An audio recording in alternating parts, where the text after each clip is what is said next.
Hello dears, I, Manju Rajeev, is here with you today with the second session on your English textbook, Flamingo. Today's session is based on the Chapter 2, Lost Spring, Stories of Stolen Childhood, written by Anais Junk. Lost Spring, written by Anais Junk.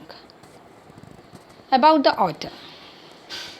Anais Junk was born at Rourkela, India in 1964. She is an Indian woman author, journalist and columnist. She belongs to an aristocratic family of poets. Her most noted work, Unveiling India, written in 1987, was a detailed chronicle of the lives of women in India. The story Lost Spring, written by Anais Junk, revolves around the pitiable condition of poor children who are forced to live in slums and work hard in very dirty conditions. The story is divided into two parts. The first part tells about the life of poor rag pickers who have migrated from Bangladesh but are now settled in the Simapuri area of Delhi. The second part narrates the miserable life of the bangle makers in the town of Firozabad. The story talks about the miserable life of two children whose childhood, the spring of life, is lost in misery and poverty. The theme of the story.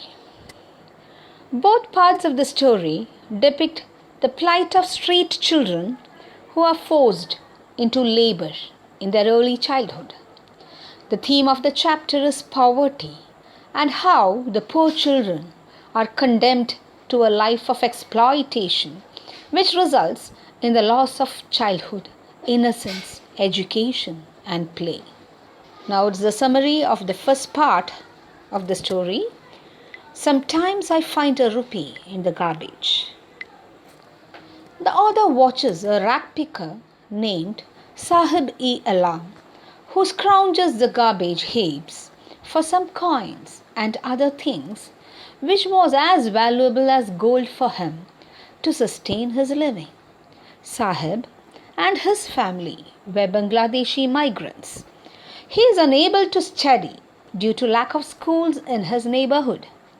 There were a number of rag pickers like Sahib, and all of them were barefoot. It was more of a tradition for rag pickers to remain barefoot. They used it as an excuse to conceal their poverty. They have no means to wear paper shoes, though they earn to possess a pair. Simapuri is a haven for rag pickers. The author feels that for children, garbage is a mysterious gift, whereas for the elders, it is just a means of survival. Author comments on the discrepancy between Sahib's desire and the reality. He wants to be comfortably off, enjoy pleasures of childhood, play tennis, wear shoes, and to be his own master. Later, he starts working at a tea stall where he is paid 800 rupees and all meals.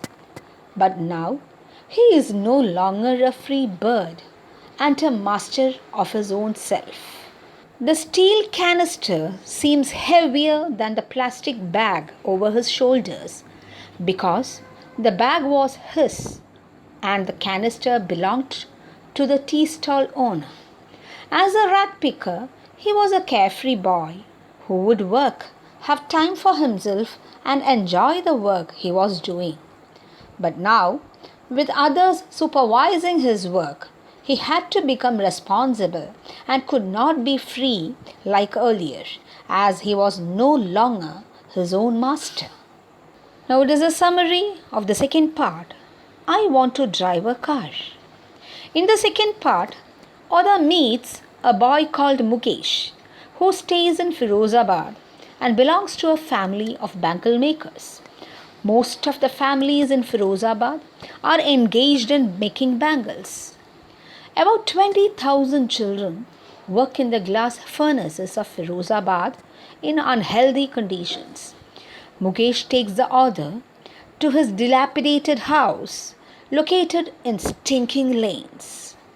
Though Mukesh's father works hard, he has been unable to change the deplorable condition of his family.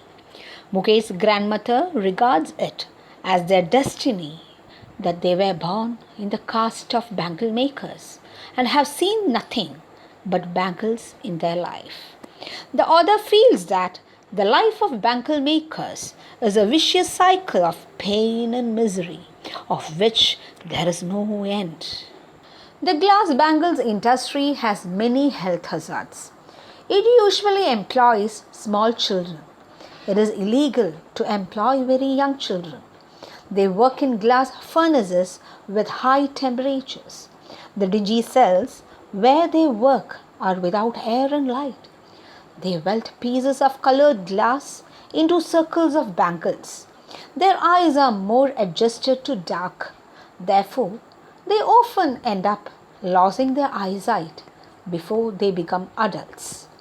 The author sees a girl named Savita in another hutment.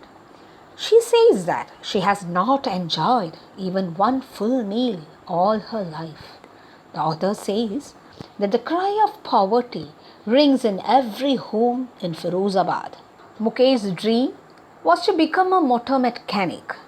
It is no doubt difficult for Mukesh to achieve his dream as he is torn between his desires and his family tradition, which he cannot escape.